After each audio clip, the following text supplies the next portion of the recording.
Pandemic solutions versus death panels and the dumbest bill in America. This is Mark Fisher with Mark and the Millennials. And the Millennials joining me today, we actually have two, are Sam Fisher and Ryan the Squirrel Brady. Welcome back, guys. Feeling all right and now. Of course, our assistant producer, Christopher Hopkins, and our producer, Adam Coutura. So everybody welcome. Glad you're here. And the podcast title is Pandemic Solutions and Death Panels versus the Death Panels and the dumbest bill in America. So, first of all, the private sector is to the rescue, hopefully, to find solutions to this pandemic. And we actually have a breaking news story. You've probably seen it on TV, but we've done a lot of research on this. And it's Gregory Regano, who's a professor and an advisor, actually, to Stanford University School of Medicine. He talks of chloroquine, and it's a medicine that's been around for a long time and actually has had some success. So you guys want to talk about that at all? I mean, what chloroquine has done? Sam, what do you know? So I know it was used, I think, 50 years ago at first to treat malaria. So malaria, wow. Yeah. So not only can it actually cure this virus, I think they said it had a 100% cure rate so far from the 40 people that they tested with it. So they tested 40 people with a 100% cure rate. Wow. Isn't the cure rate really fast too? Aren't they like... It was around 6 days. And also can be used as a preventative measure as well for, of course, future cases. Pretty extraordinary thing is we already have it, and it's already been approved, and we already know the side effects that may affect some takers of this medicine. And are there side effects? With every medicine, there are level side effects on a small population. That's a standard thing. I do not know the specific ones for this kind of pill, actually, but I actually went on my way here to record this podcast. I was listening to Fox News 5, and you listen to Fox? A millennial listens to Fox? I thought you listened to CNN, I listen to MSNBC. Oh, good Lord, no. Anyways, they apparently Bayer Medicine donated 3 million tablets to the U.S. government to hand out to the chloroquine? Yes. Okay, that's pretty awesome. Yeah. Well, get this. Gregory Regano, he is the advisor to Stanford University of Medicine, talks of chloroquine. We have a clip on this, and here it is. Yeah, thank you for having me on. So let me just start. Chloroquine and hydroxychloroquine are generic drugs traditionally prescribed in tablet form. They've been around since World War II.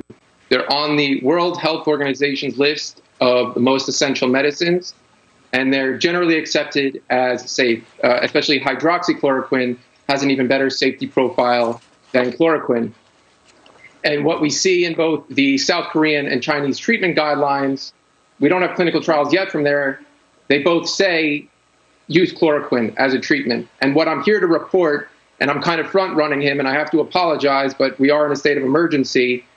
And that's intentional, by the way. That's just from a bad signal, not from us. From the South reported, he's going to publish it in the next few days, that in a 30-patient controlled clinical study, that means there's a patient arm that is taking hydroxychloroquine and a patient arm that's taking nothing as a placebo. And these patients that are taking nothing are heroes. Within a matter of 6 days, the patients taking hydroxychloroquine tested negative for coronavirus, COVID-19. That's huge. That's huge. That is huge.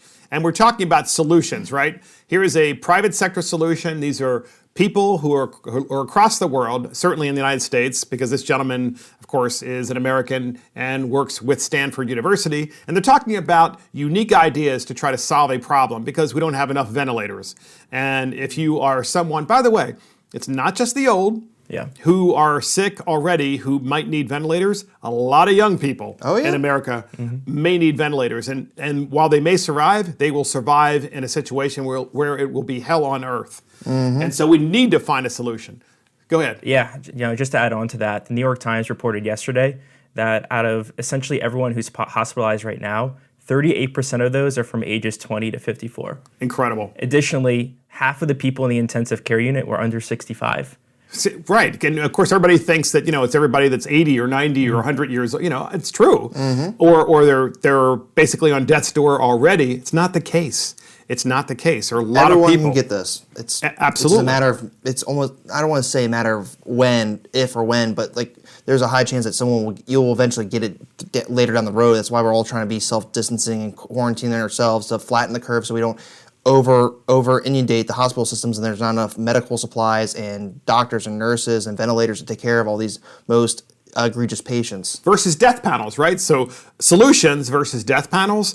And NBC News reported that amid growing fears that the U.S. could face a shortage of ventilators for coronavirus patients, state officials and hospitals are preparing to make decisions about how they would ration life-saving care. So almost like triage medicine a bit? Obamacare, right? We can thank Obamacare and our U.S. rationing system for the fact that, and also exporting key industries, key manufacturing industries, like the pharmaceutical industry, to China. And when we don't have enough of these important items in hospitals, it's ridiculous. But the fact that NBC News reported it, NBC is, they also own MSNBC, and I think they're corrupt. But all news outlets are saying the same thing. We don't have enough ventilators, period. Mm-hmm. And that really shouldn't be a solution.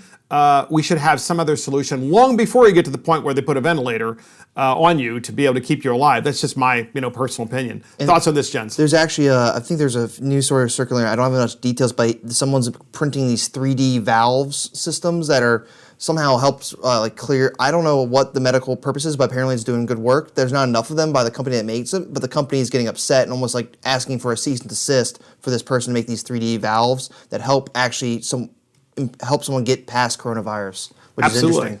Yeah, and then in the New York Times reports that in Italy, right down the death panel side, right, the mayor of one town complained in Italy that doctors were forced to decide not to treat the very old, leaving them to die. In another town, patients with coronavirus caused pneumonia were being sent home.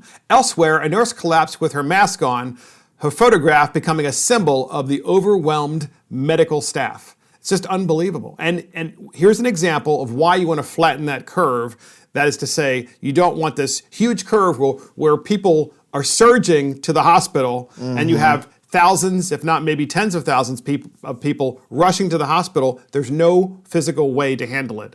So we currently have a situation in some states where governors are saying, basically stay at home.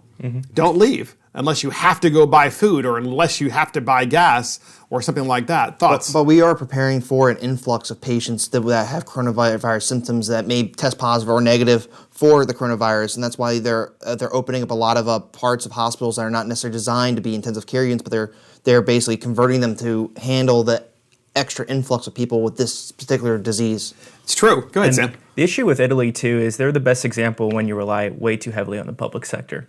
They're essentially they're at the point now where they're reserving beds for people who have a better chance of surviving, being the young, and everyone who's over 80, it's too bad. Yeah, death panels. Where obviously with here in the U.S., we're mobilizing the private sector. One interesting thing I was reading about is distilleries who obviously normally produce alcohol. Now they're being mobilized to actually produce hand sanitizer. I heard about that. Distillers are making hand sanitizer because I guess alcohol is typically in hand sanitizer. To a little degree, yes. Okay. It is. So if the bars run out of, we can't go to the bars, but if they can deliver. If the liquor stores run out of liquor and so forth, you can, I guess, drink the hand sanitizer. I'm not really sure.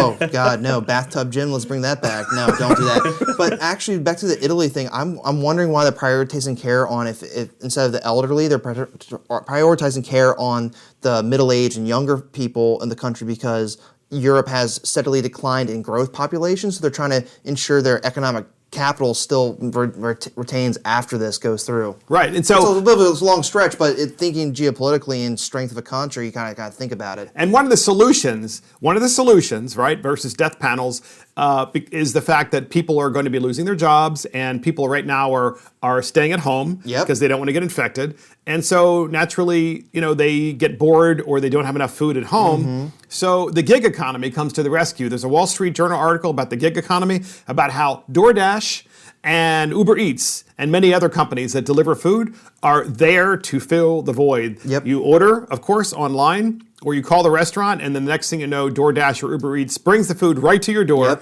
and you're like, wow, this is great. I mean, I'm only technically interacting with one person, or you can just tell the person to leave the food outside the door and leave their money out there or their tip or whatever the case may be. And wash your hands after handling someone's credit card. Right, well, exactly. One theory, you would give them the credit card over the phone, or you'd pay online or what have you, but some people don't have this capability. If you go to CVS, obviously you can do Apple Pay on your phone, so you even have to take your credit card out. Which is, so the gig economy is thank goodness, at least we have that part of our economy, although that part of the economy is not necessarily available to everybody, because a lot of people don't have credit cards. And also different areas of service, like I can get DoorDash where I live, but I'm just right outside the service area for Uber Eats. And I was like, oh, Uber Eats is offering no delivery fees. I could use to save $5 to $7. That'll be great. And we can thank the millennials for DoorDash and Uber Eats, because you guys are all about that. You guys are all about, having someone making it convenient so that the food is delivered right to your door. Hey, if I want some good food, like I want some good Thai food, and obviously I don't know how to make it, and I don't want to go to the restaurant, but I can get that food from that restaurant I want and get delivered to me, I'm game. I mean, I once got McDonald's delivered, even though it was an 8-minute walk away. Oh my gosh. Oh my gosh. A little late night out. Big Mac sounds really good right now, I'm just saying. So Mark Cuban, of course, talks about the economy and says bailed out companies should never be allowed to buy back their stocks again. So Mark Cuban was asked a lot of questions about what's going to happen in this economy while people can't go to work and they can't earn money. Not all people, but many, many millions of Americans. And clearly there's going to be a huge negative economic impact. So Cuban was asked, about some ideas. And this part of the podcast, we're going to talk about the economic repercussions in the United States, which are going to be massive. So first up, we have two separate clips from Mark Cuban. And here is the first clip. Yeah, we already know what's going to happen. A year after this, plays out, and it will, we'll look back and say, why didn't we, consider the workers, the everyday hourly worker, the people, making minimum wage? Why didn't we reward them as well? And so let's get ahead of it. And whatever we do in a bailout, make sure that every worker gets compensated and is treated equally, and that the executives don't get rewarded extra to stick around because they got nowhere else to go. The government's taking their risk out of the equation. Let's treat all workers equally. And that's right. So he goes on in the next clip and he says the same thing, that we need to treat workers equally. But and we will play that clip in a second, but here is the teaching moment. During the Great Recession, which millennials had an opportunity to live through, and the boomers had an opportunity to live through, we had President Obama. And President Obama, during 8 years, decided that he was going to engage in stimulus, which is when the federal government spends basically a lot of money. In Obama's case, it was in excess of $1 trillion. And the money, and he kept saying it had to be shovel-ready projects that would put people to work during the Great Recession. Instead, like FDR's program. Instead, Obama didn't do that. Obama put the money primarily in green energy Solyndra scandal. Yes. And so the money ended up in the hands of a very small group of people, enriching a very small group of people, but not really getting down into the economy. And here's the thing. You want the money to get into the economy as fast as humanly possible because people are suffering now. Who's suffering now? The waiters at restaurants, the busboys at restaurants, the restaurant owners. Hourly workers. Hourly workers in general. People in the service industry. People who come to your house to do work at your house, who are in the service industry. Cleaners, you name it. I mean, we're talking about tens of thousands of different kinds of industries and sub-industries, and millions of workers are going to have difficulty paying their bills very, very shortly. I already know two people that are already affected job-wise. My cousin lost her job because her job is mainly in the event industry, and you can't obviously book big events and host these big conventions for all these companies and industry people. And then my other cousin works in the malls that are now being shut down, and basically there's a potential where they may not get paid after a certain time frame of being paid, but because the malls are shut down and there's no vendors operating in those malls anymore. So it's affecting everyone across the country. Thankfully, I'm working remote. I'm still going to be paid and be fine. Because you're part of the digital economy. Yeah. If you're part of the digital economy, then you can work remotely. Yeah, you can still do your job remotely. There's continuity with your job. Yep. Thankfully. But there are many people who aren't part of the digital economy. I'm very fortunate, but the fact that people need to be cognizant that are not being affected about this, there's probably going to be someone close to your family or close to your friends that's being affected negatively. And how do we help those people? And Sam, before we go to you, we have a second clip from Mark Cuban about from the same interview where he talks about treating everybody equally. And then we're going to go back to how bad this could get in the United States versus the Great Depression and the Great Recession. But first, here is Cuban. Here it is. Okay. Two different things. One, getting money into the system is a function of the Fed, and they're obviously taking those steps right now. Two is when there's a bailout. When there's a bailout and the government comes in and offers assistance to an organization or public company in particular, whether it's an airline, whatever it may be, there are most likely going to be steps taken by the company, and historically this is what has taken place, where they reward the executives. They reprice their options. They give them more stock. They give them warrants. They give them options, whatever it may be. Whatever it is that a company does for their executives, they should be required to proportionally do the same thing for everyone else that works for the company. Period. End of story. Part one. Part two, no buybacks. Not now.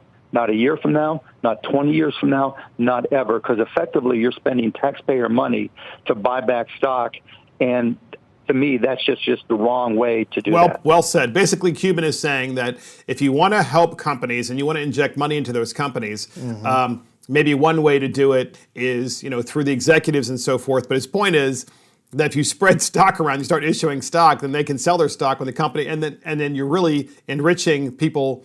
That you're trying to help everybody, right? And we really should need to be helping the hourly workers first and foremost. Sam has some statistics on this. Easy for me to say. Let's hear it. Real quick, though, I just have to slightly disagree with Mark Cuban's statement here. The reason being is if you look at small business owners, they're right now eyeing on that April 1st date because during that date, they have to pay employees, they have to pay vendors, they have to pay rent as well. And it's fine if you can give the money to the employees, but if these restaurants don't have sufficient funds to pay those amounts, those employees are ever going to have a job to begin with. That's exactly right. So maybe it's just some things to reconsider there. Just some interesting economic data. You've done a lot of work on this data. I want to hear this. So they're projecting that in Q2 that there's going to be a 14% contraction, which is just unprecedented. To put that in perspective, during Q4 of 2008, so during the Great Recession, there was a 7.2 contraction. Additionally, Steve Mnuchin, the Treasury Secretary, he said worst case scenario, unemployment could get up to 20%. During the Great Recession, unemployment was at its highest at 10%. During the Great Depression, it was usually around the low 20s and it peaked at 24.9%. That would put 32 million Americans out of work, which is just unprecedented. We haven't seen since the Great Depression. So 25% unemployment rate during the Great Depression, but during the Great Recession, we had 10% unemployment. So the worst case scenario during this crisis, the unemployment rate could be double the Great Recession back in 2008. The only thing I would have to add, though, is during the Great Recession, correct, we had different ways of measuring unemployment. So we stopped counting people who stopped looking for work. So there were a lot more people, I think, who were unemployed during the Great Recession. For instance, were in the shadows. Yeah, exactly. And so we just didn't count them. And I have a sneaking suspicion that it was probably in the 15 to 17% range. But that pales in comparison to the Great Depression, which was 25%. And basically what Mnuchin is saying is that with this coronavirus impact on the economy, what would potentially the unemployment rate be? Just want to hear this again. It could be potentially 20%, which means in a matter of months, 32 million Americans would be out of jobs. 32 million Americans would be out of a job. Wow. I mean, this is just, it's mind-bending. It's so dangerous. Yet the response of government is, and I want to hear your opinions on this. The response of government has been shelter in place to the extent that you can. And I think personally that we're days away from a national shelter in place. I mean, it's going to be state by state based on what's happening in those states, I understand. But ultimately, that is where we're headed. There's no doubt in my mind. You can blame millennials for the beach. Yeah, the millennials are partying, of course. I can't see my flight to Florida. Yeah, because millennials aren't worried about anything. It's not going to happen to me. I'm a millennial. Do what I can. I'm going to broadcast myself even when I have coronavirus and tell everybody that I'm coughing. And everybody's going to go, oh my gosh, that's so awesome. Can I share that? It's unbelievable. I'm trying not to cough on this podcast right now. But here's another economic data point, right? So during the Great Recession, the Federal Reserve lowered interest rates to effectively zero, right? That just happened. Just happened now. Yeah. So with the coronavirus outbreak, the Federal Reserve has effectively lowered the interest rate to zero again. Whew. But during the Great Recession, if you had a house and you had an interest rate of 5, 6, 7%, or you had a business with an interest rate of 6, 7, 8, 9%, you needed that lower interest rate of, let's just say, 2.5% or 2%, because you would save potentially hundreds, if not thousands of dollars per month, depending on whether it was a home or a business, because you would refinance that home or refinance that business and now have a lower rate. And if you had a lower rate, that means you had a lot more money in your pocket. That's the fastest way to inject money into the economy, as far as I'm concerned. The problem is, during the Great Recession, you couldn't get a loan because they tightened up. So the people who needed the loans but were still solvent were the ones that they denied, and which was different from prior to the Great Recession, when they gave loans to anybody. So what I'm saying is that with this coronavirus outbreak and its impact on the economy, what we need to be doing is saying to people, look, you've been paying your bills up to this point. We're going to lower your interest rate to 2.5% for your home. If you have a business and you're running on hard times, we're going to lower your interest rate on your business to 2.5%. And then we're going to keep it that way for 3 years. And then you have to refinance. I think that is the right way to go. It's the right way to get money into the economy. Obama didn't do that. It was a big mistake. And granted, he had other problems too, where people were upside down in their homes. So I'm not really sure how that would have worked. Yeah, the housing market crashed. But that's not the case now. We can save a lot of homes. We can save a lot of businesses. And I'm hoping that actually happens. It's the best way to get money into the economy. So next up, MSNBC analyst says Trump is guilty of negligent homicide for the coronavirus response. Oh, boy. Now, we couldn't find a clip on this because this was actually a tweet. But nonetheless, the media is going crazy. We covered this a little bit last podcast. The media is going crazy. They want to just go after Trump. They want those clicks. Oh, absolutely. And how can you say a president is guilty of negligent homicide when it started in China? It started in China, and the Chinese did what? How long was this going on in China before they finally told the rest of the world? I think Sam has that number, right? Yeah, yes, let's hear it. We finally found out on January 23rd. The initial case was actually found 7 weeks earlier.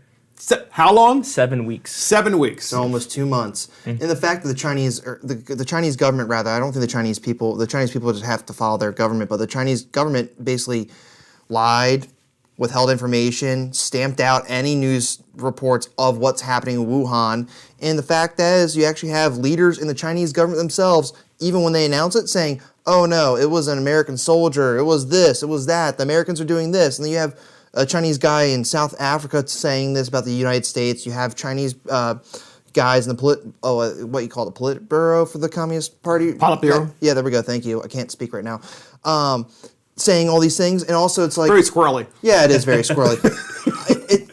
The Chinese government made this situation worse because honestly, I think they were afraid about giving themselves a black eye. They're very cautious of their image globally because they're trying to say, let's say it the way it is. It's a communist government. It's basically a de facto authoritarian dictatorship type of arrangement. Human rights abuser with the Uyghurs. They don't believe in any transparency whatsoever. No. And they don't believe in accountability, because if there is accountability in a communist government, then what would the people do? They'd throw them out. Do as I say, not but as they I don't do. have elections, so you can't throw them out. No. And now we're facing the consequences. They control a lot of the means of production because all the factories are over there, and now they're threatening to basically halt supplying us with any of the medicine that the pharmaceuticals are built there. Because we outsourced and shipped our industries over to China. And now they're punishing our reporters. They evicted 3 Wall Street journals whose journalistic license were about to expire at the end of the year early because our President Trump calls it the Chinese virus, which honestly I call it that too, because we got to point blame at it. We can't keep turning a blind eye. It doesn't make sense. So get this. Call it COVID-19 if you want. Get this. They called it, the MSNBC called it negligent homicide, that Trump was committing negligent homicide. That's a stretch. So we have a clip where the media starts attacking Trump because he called it the China coronavirus or the Chinese virus, which of course it is. And we have a clip on that. And listen closely to how corrupt the media is and how they try to argue with him rather than to report what he says. It's not the purpose of a free and fair media to debate an elected official. The idea is to get the information out and report it as it's said and create skepticism, but not debate the president. Here's the clip. Why do you keep calling this the Chinese virus? There are reports of dozens of incidents of bias against Chinese Americans in this country. Your own aide, Secretary Azar, says he does not use this term. He says ethnicity does not cause the virus. Why do you keep using this? A lot of people say it's racist. It's not racist at all, no, not at all. It comes from China. That's why. It comes from China. I want to be accurate. About Chinese Yeah, Americans please, in John, this country? please. The aides behind you. Are you I comfortable with this term? I have great love for all of the people from our country, but as you know, China tried to say at one point, maybe they stopped now, that it was caused by American soldiers. That can't happen. It's not going to happen. Not as long as I'm president. It comes from China. John, please. There you go. So President Trump calls out the Chinese leadership for basically saying the Chinese leadership said that it was an American soldier that started all this in China. And we have the media saying, well, why are you calling it the Chinese coronavirus or the Chinese virus? And he says, because it came from China. Why can't we? What is wrong with these people in the media? They're supposed to be talking about, they're supposed to get the truth and report just the truth, but they don't want to do that. Yeah, I mean, the apparent racial animus that this term is What a apparently called, stretch. the Chinese virus. A lot of this is because of disinformation from the Chinese government. Yeah, and the disinformation from the crooked media who love the Chinese. We know recently that the Chinese government kicked out the Wall Street Journal, the New York Times, and other publications. One of the main reasons why is they said the Wall Street Journal was engaging in racial animus towards Chinese people. Which is stupid. Which is absolutely insane. So this is essentially weaponized wokeness at its finest. It is. It And is. the fact Go that ahead, Chinese are now using propaganda to say, hey, come to us, look at how we're doing our response. Everyone's doing this and this and that. We're leading the charge. And it's like, no, you kind of caused this mess and withheld it for, 7 weeks, as we said? It's like, give me a break. Exactly. And lastly, too, I think the importance here is to make sure that, and Trump should probably communicate this a little bit better, is that we should assign blame to the Chinese government, not to the Chinese people. Because the long-term ramifications of this is if we don't assign risk to the Chinese government, they're going to get away with this over and over again. This has been a reoccurring pattern of infectious diseases constantly spreading throughout the world. And one more thing on that reporter. Coming from China. Yeah, and one more thing on that reporter trying to draw, so if any Chinese Americans are somehow being attacked because people think that they brought in the racism, Exactly. It's like, one, whoever is doing that's an idiot, and they should actually go read a book or pick up some legitimate news source like Wall Street Journal, for one, and say, no, Chinese Americans are not causing the coronavirus. It's the Chinese government mishandling the coronavirus spread in China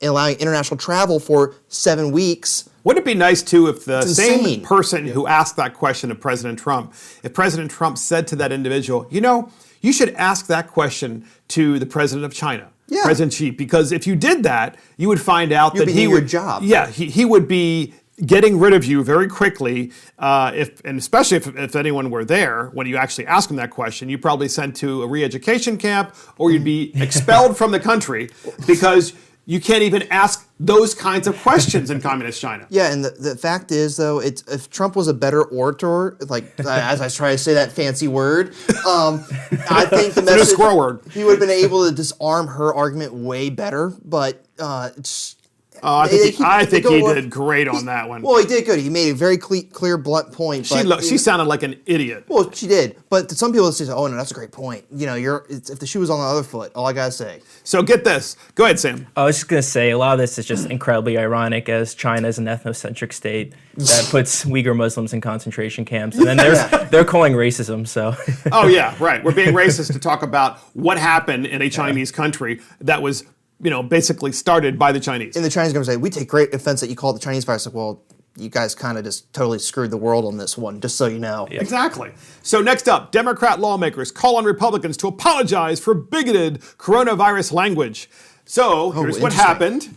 Congressman Kevin McCarthy, he is the minority leader in the House of Representatives. He's a Republican from California, said, quote, everything you need to know about the Chinese coronavirus can be found on a website, coronavirus.gov, which is true, by the way, for anyone out there. You want to know anything about the coronavirus, it's coronavirus.gov. And we should trust our government. But he used the term, Kevin McCarthy, used the term Chinese coronavirus. So the congressional Democrats called on Republicans on Tuesday to apologize for language about the coronavirus on Monday evening. The House Minority Leader, Kevin McCarthy, shared the Centers for Disease Control and Prevention's page about the coronavirus, which had been named COVID-19, referring to it as the Chinese coronavirus.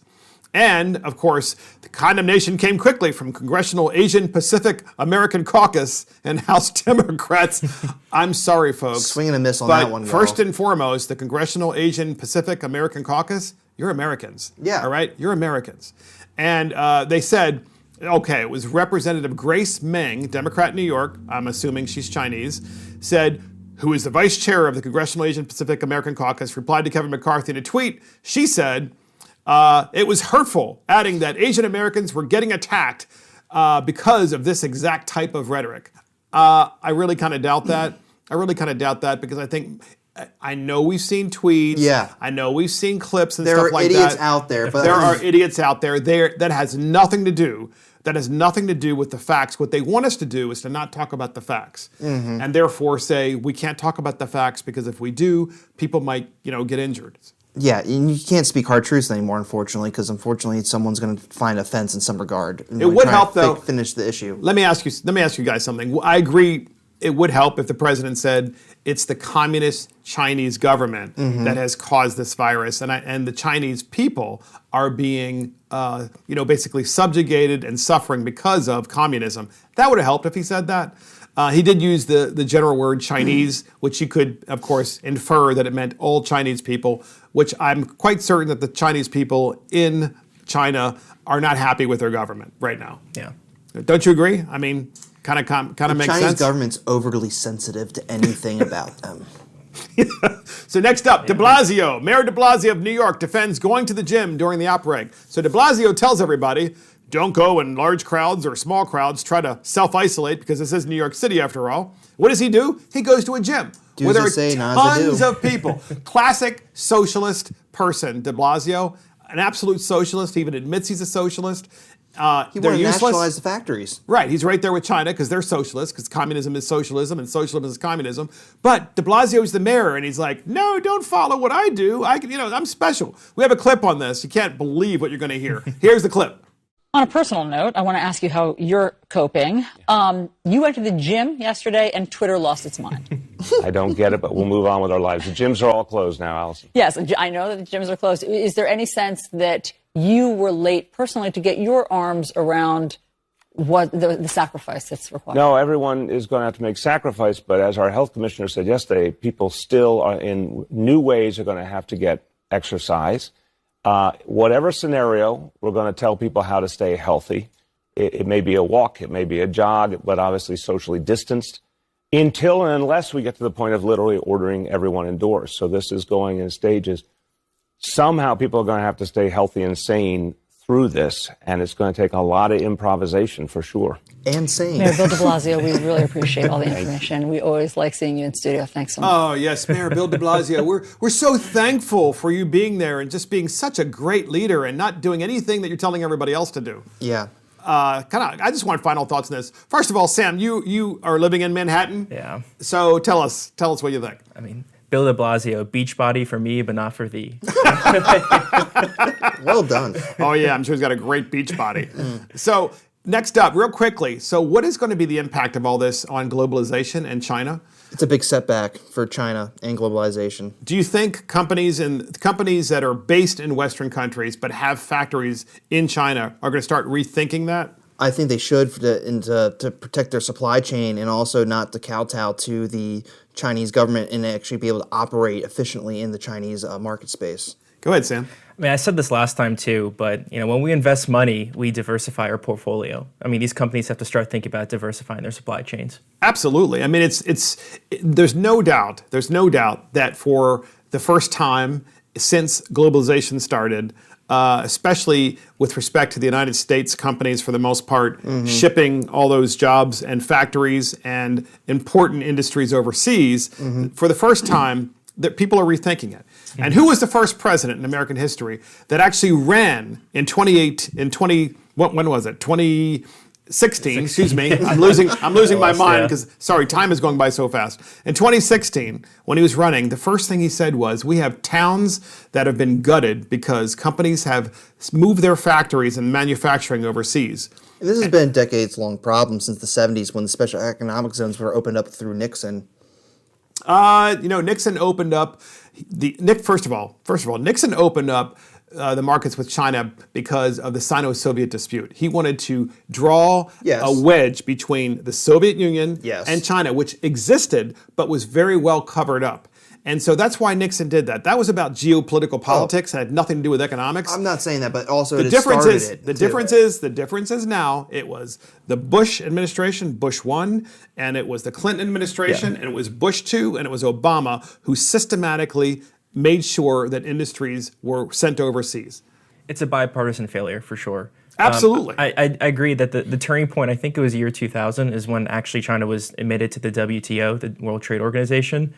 And the worst part is, this creates a set of guidelines of how we're supposed to trade. But the worst part is China, of course, has been engaging intellectual property fraud. And every time these cases, theft, excuse me. And every time these cases are always brought up, China always just floods the legal system with different cases, so they never even get brought to justice. And also they manipulate the currency value, so they just play their own game. Non-stop IP They engage theft. in anti-dumping policies as well to increase supply to drop currency down manipulation, price. Yeah. you name it, they cheat because that's what they do. That's what they do. And by they, I mean the communist government. But I do believe that there is a cultural trend towards that as well in China. And there's a cultural trend to steal IP. Maybe they're getting direction from. But look, how many times have you seen people on the side of the street, especially in Italy of all places, where they're trying to sell fake Gucci purses or what have you? I mean, it's in New York City too. And I'm sorry, it tends to skew towards vendors who are unlicensed and tends to skew towards people who are connected to Asia. Yep. That is a fact. That's a fact. Let's go to Chinatown. And it's IP theft, without question. So next up, we have a funny story. You ready for this? We have all this serious stuff that we talked about, and it is serious, by the way. We wish everybody out there well. But a Texas mayor leaves the mic on while going to the bathroom, and I guess it's a wireless mic, which makes sense. So at a city council meeting in Georgetown, Texas, the city council, along with its mayor, were discussing a serious issue, antibiotic resistance. But as seen in the video, and of course you're going to hear this, but we'll show the video up online too. As seen on the video, the mood couldn't help be lightened because Mayor Dale Ross left the city council meeting while it was continuing because he needed a bathroom break. But he forgot to turn off his wireless mic. So here is Rachel Junro. She's the mayor pro tem of Georgetown, Texas, and she's talking about this really serious issue. You'll hear some breaks in this clip only because of the fact that you'll hear her laughing and you'll just hear kind of gasps and so forth. Online, you're going to see the entire clip, I presume, but ultimately, here's the clip. There are not any CAFO operations in Georgetown, so for us to just say it within the city limits would be... Awkward. She's laughing now. That's why you can't hear her. She's trying to not laugh so no one can see her. Would be an empty gesture? Oh, yeah, she's trying to keep that together. That's pretty funny. So... and also these diseases... Serious issue here. So also during the clip, there was flatulence as well, and the mic was picking that up, and also when he was washing his hands and God knows what else, and so she was laughing through this entire. At least he washed his hands. But we wanted to make the clip smaller because there were so many gaps because she was laughing, and of course, there's only so much. Go ahead, Sam. I mean, this would totally be something I would do. But as anyone knows, when it's an emergency, it's a race against time. And the last thing he was probably thinking of like, oh, there's a microphone on me. It was probably like the biggest sign of relief once he finally got there. Well, the funniest thing is while she's laughing, and so you hear the toilet flush, right? Massive. So you hear him, you hear the flatulence and so forth. He's washing his hands, drying them, and then she's laughing, and then he walks back onto the council thing. You see him walking like, meanwhile, everybody heard everything. Oh, gosh. So, I would die.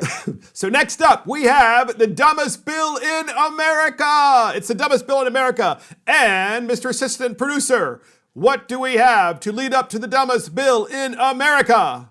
So wait a minute. What you're saying is that you want us to put water on the crops. Yes. Water. Like out the toilet? Well, I mean, it doesn't have to be out of the toilet, but yeah, that's the idea. But Brondo's got what plants crave. It's got electrolytes.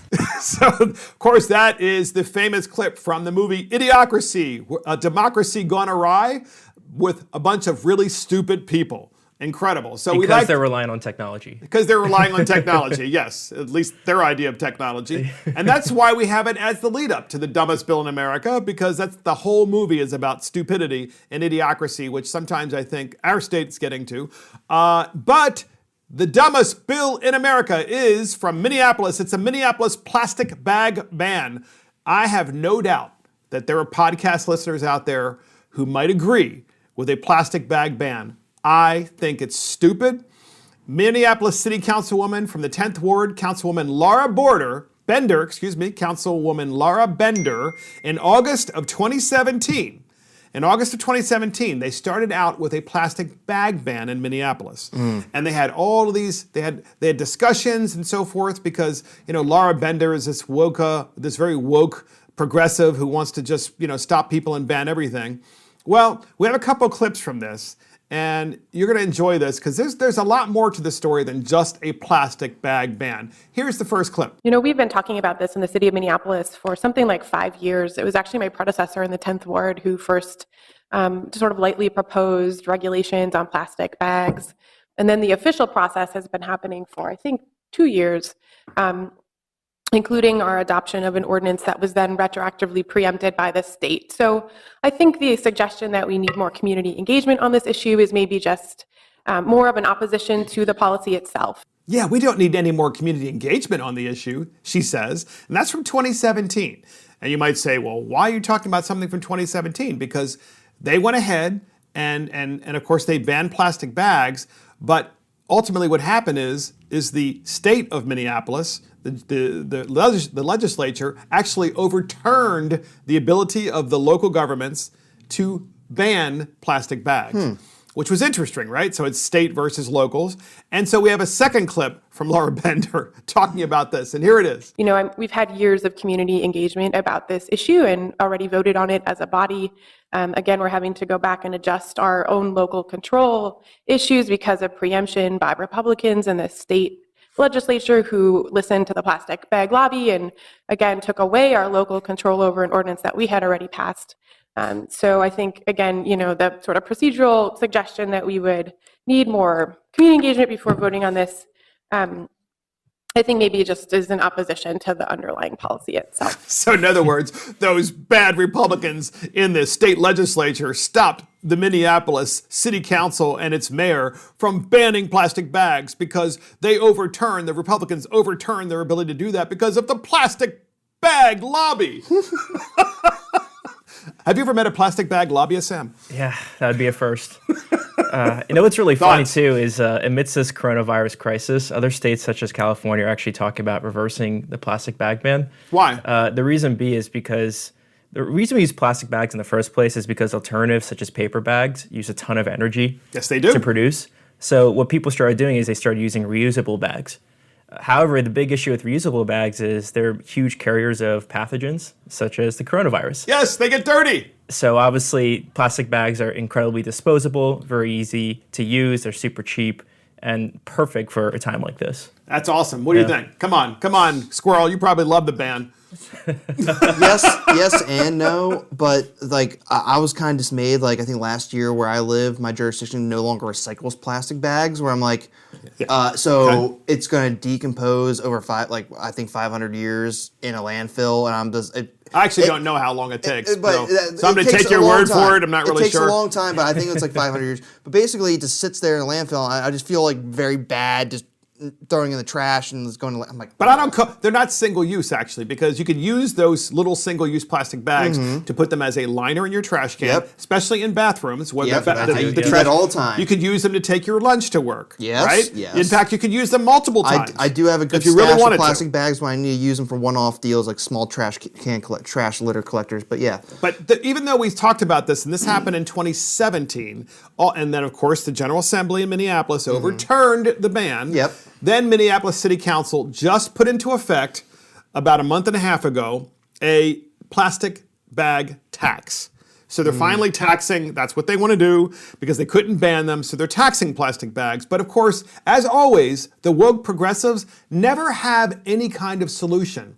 It's always tax or ban. They never have an actual real compostable solution that would make it easier and inexpensive for people to go buy their groceries and buy their stuff, and it just makes sense. Go ahead, Sam. Oh, I mean, that's basically still what I was going to say. That's a regressive tax that the people it affects the most is the poor, who obviously have to go to grocery stores, buy groceries, and that extra was at like 5 cents to it's the a dollar. 5-cent tax. Obviously, that adds up over time, though. It really does add up. Probably grocery stores that don't have an option of getting just paper bags versus plastic bags. Like the one I go to say, would you like paper or plastic? And I usually go with paper just because I use that for storage, recycling cans and stuff like that too. Sure. An easy way of doing it. And as I said before, you just use the plastic bag multiple times, and then it's not a single-use plastic bag. But are there better solutions? I'm sure some inventor out there is going to invent something, so let's create a competition and have someone invent something that's better.